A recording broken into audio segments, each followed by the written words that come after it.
আজকে আমরা প্রত্যেকেই ব্যথা বেদনা যন্ত্রণা নিয়ে জীবনযাপন করি, বিভিন্ন কাজের মাধ্যমে ব্যথা, বিভিন্নভাবে ব্যথা, বয়সের জন্য ব্যথা। তো সেইগুলো নিয়ে আমরা আলোচনা করবো। মেইন আজকে সাবজেক্ট হচ্ছে আমাদের হাঁটুতে যে অস্টিও আর্থ্রাইটিসের জন্য আমরা কষ্ট ভোগ করছি এবং তার কি সলিউশন হতে পারে, তার জন্য আমাদের স্পেশালিস্ট ডক্টর তুহিন। নমস্কার ডক্টর। নমস্কার নমস্কার নমস্কার। আচ্ছা, আজকে আমাদের বিষয় হচ্ছে অস্টিও আর্থ্রাইটিস, তাই তো? নি osteo arthritis. Actually what is osteo arthritis? নি পেন তো আমাদের প্রত্যেকের ঘরে ঘরে, ঠিক আছে? তো অস্টিও নি পেনের আর্থ্রাইটিস যদি আপনি বলেন, আর্থ্রাইটিস হচ্ছে inflammation. Itis means inflammation. Osteo আর্থ্রাইটিসের আমি যদি ওটাকে ব্রেক করি, তার মানে হচ্ছে এটা হাড়ে। অস্টিও মানে হচ্ছে হাড়, বোনস, তার ইনফ্লামেশন। জেনারেলি কি হয় ব্যাপারটা, মানে আমি আপনাদেরকে খুব মেডিকেল টার্ম না বলে যতটা ইজিলি বলা যায় তো সেইভাবে আমি যেটা যদি বলি, তো তাহলে জিনিসটা হচ্ছে যে হাঁটু ব্যথা, হ্যাঁ, নি পেন। প্রথমেই আমি একটা কথা বলে রাখি যে অস্টিও আর্থ্রাইটিস কিন্তু তিন রকমের হয়, যেমন রিউমাটয়েড আর্থ্রাইটিস, পলি আর্থ্রাইটিস, অস্টিও আর্থ্রাইটিস।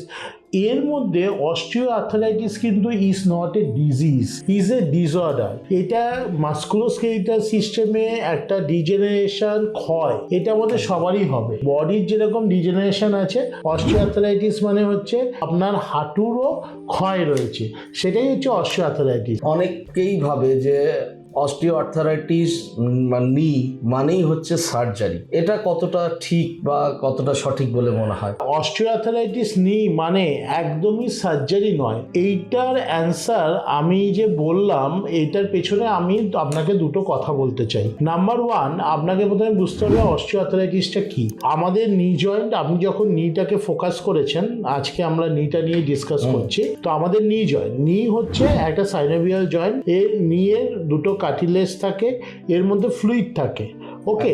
এই ফ্লুইডটা যখন ড্রাই হয়ে যায়, তখন এই যে নি জয়েন্টটা আমাদের ওয়েট বিয়ারিং জয়েন্ট, কারণ আমরা যে ইরেট পশ্চারে বসছি, দাঁড়াচ্ছি, হাঁটাচলা করছি, গ্র্যাভিটি আমাদের পুল করছে, তো ওয়েটটা আমাদের পুরো স্পাইনাল কর্ড এবং নি দিয়ে, অ্যাঙ্কেল দিয়ে পাস হচ্ছে। তো এই যখনই কার্টিলেজটা, যখন ফ্লুইডটা ড্রাই হয়ে যাচ্ছে, তখন কার্টিলেজগুলো ঘষাঘষি করা শুরু করছে। আচ্ছা, ফ্লুইডটা কি নর্মালি যে শুকিয়ে যাচ্ছে বা ড্রাই হয়ে যাচ্ছে, সেটার জন্য কি বার্ধক্যই কারণ, না আরো অনেক কিছু কারণ? না, বার্ধক্য কারণ নয়, বার্ধক্য one of the factor, bus mainly এটা যেটা যে ড্রাই হয়ে যাচ্ছে। আমি একটুখানি আরো বোঝানোর ইজির জন্য আমি একটা মডেল ইউজ করছি। তো এইটাতে কি হয় যে আমাদের যে নিয়ের যে মুভমেন্টটা হয়, এটা হচ্ছে আমার একটা রাইট নি, কারণ এদিকে ফিবুলা রয়েছে, বাইরের দিকে ফিবুলা থাকে, এটা হচ্ছে ফিমার, হ্যাঁ, end part of the femur, আর এটা হচ্ছে টিবিয়া। হ্যাঁ, ফিমার আর টিবিয়া যে জয়েন্টটা করে, এটাই নি জয়েন্ট। ফিবুলাটা বাইরের দিক থেকে অ্যাটাচ হয়, আর এটা হচ্ছে প্যাটেলা। তো আমি একটু ইজি করে যেটা বলি, জেনারেলি আমাদের যে ভগবান আমাদের এমনভাবে বানিয়েছে যে আমরা যখন হাঁটবো, হাঁটাচলা করব, ওয়েটটা আমাদের মিডিল সাইড দিয়ে যাবে, মানে মিডিয়ালি যাবে। এর কন্ডাইলটা দেখুন বড় হয়, এর প্লেটটাও বড় হয়, তো এখান দিয়ে যাবে। এবার যখন ভিএমও মাসেলটা উইক হয়ে যায়, কারণ প্যাটেলাটা, আপনি যদি পা ঝুলিয়ে বসেন, দেখবেন যখন আপনি পাটাকে স্ট্রেট করছেন, আবার পাটা বেন্ড করছেন, if you place your hand, মানে আপনি যদি আপনার হাতটা হাঁটুর উপর রাখেন, ক্লোজ ইউর আইস, এবং ওটা যদি করেন, তখন দেখতে পারবেন যে প্যাটেলাটা আপওয়ার্ড মিডিয়ালি আসে, যখন পাটা স্ট্রেট হচ্ছে, মানে লকিং হচ্ছে, আবার এটা ডাউনওয়ার্ড ল্যাটারি যায়। কারণ নি জয়েন্টকে মডিফাইড হিঞ্জ জয়েন্ট বলে। হিঞ্জ হচ্ছে দরজার কবজা, যেরকম এইটা হয়। Why it is call modified? কারণ নি জয়েন্টের লাস্ট 10 to 0 ডিগ্রিতে একটা রোটেশন হয়ে নিটা লক হয়, আবার যখন নিটা বেন্ড হয়, এটা আনলক হয়, এটা বেন্ড হয়। এই যে জিনিসটা চলে, এই মিডিল দিয়ে যাবে। যখনই এই মাসেলটা, ভিএমও মাসেলটা উইক হয়ে যায়, বা একটা মাস্কুলার ইমব্যালেন্স তৈরি হয় due to injury, due to many reason, তখন ওয়েটটা মিডিল থেকে ল্যাটারালি শিফট হতে থাকে।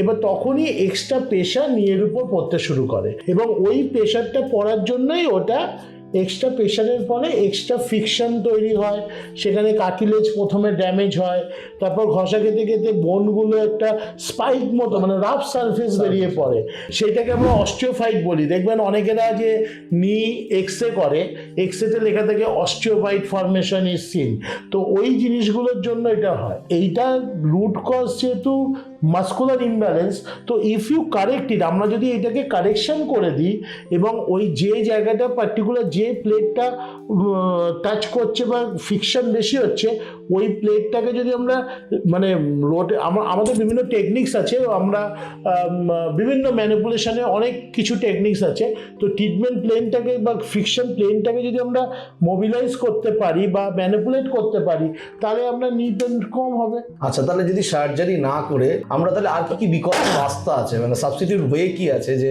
আমরা এটাকে রিলিফ পেতে পারি? সার্জারি না করে দেখুন, অস্টিওআর্থ্রাইটিসের 4টে গ্রেড হয়, গ্রেড 1, গ্রেড 2, গ্রেড 3, গ্রেড 4। আমি আপনাকে বলবো যে জেনারেলি 90% কেসেতে আপনার নি অস্টিওআর্থ্রাইটিসের জন্য নি রিপ্লেসমেন্ট করার দরকারই পড়ে না। এটা আমার একটা খুব বড় কমেন্ট এবং এর পেছনে আমার যথেষ্ট লজিক আছে। এক্স্যাক্টলি, আমি সেটাই বলতে চাইছি যে লজিক বলতে আপনার কোনো নিশ্চয়ই পেশেন্ট তো আছে। হ্যাঁ, আমরা এখানে প্রচুর পেশেন্ট দেখেছি। আমরা কি করি, আমরা corrective combination therapy protocol follow করি। তাতে আমরা প্রথমে ভিএমও মাসেলটাকে কারেকশন করা হয়। আমি বলছি যে কোনো স্পেসিফিক পেশেন্ট আছে যে আপনার অস্টিওআর্থ্রাইটিস নিয়ে এসেছিল উইদাউট সার্জারি ভালো হয়েছে, এরকম তো অনেক পেশেন্টই আছে। রিসেন্টলি যেমন একজন ভদ্রমহিলা আমার কাছে এসেছিলেন, তার ডানলপে বাড়ি, তিনি এসেছিলেন, তাকে ডাক্তার বলেছে নি রিপ্লেসমেন্ট করতে হবে, ডেটও দিয়ে দিয়েছিল, বাট আমার কথা এরকম জানতে পেরে তো উনি আমার কাছে এসেছিলেন। ওনাকে প্রথমে এই প্যাটেলার ল্যাটেরাল ট্র্যাকিং হচ্ছিল, মানে বাইরের দিকে শিফট হচ্ছিল, তো আমরা প্যাটেলাটাকে প্রথমে ফিক্সড করি এবং মাসেল ইমব্যালেন্সটাকে কারেকশন করি। ওয়েট ডিস্ট্রিবিউশন যেটা ল্যাটেরালি যাচ্ছিল সেটাকে আমরা কারেকশন করি।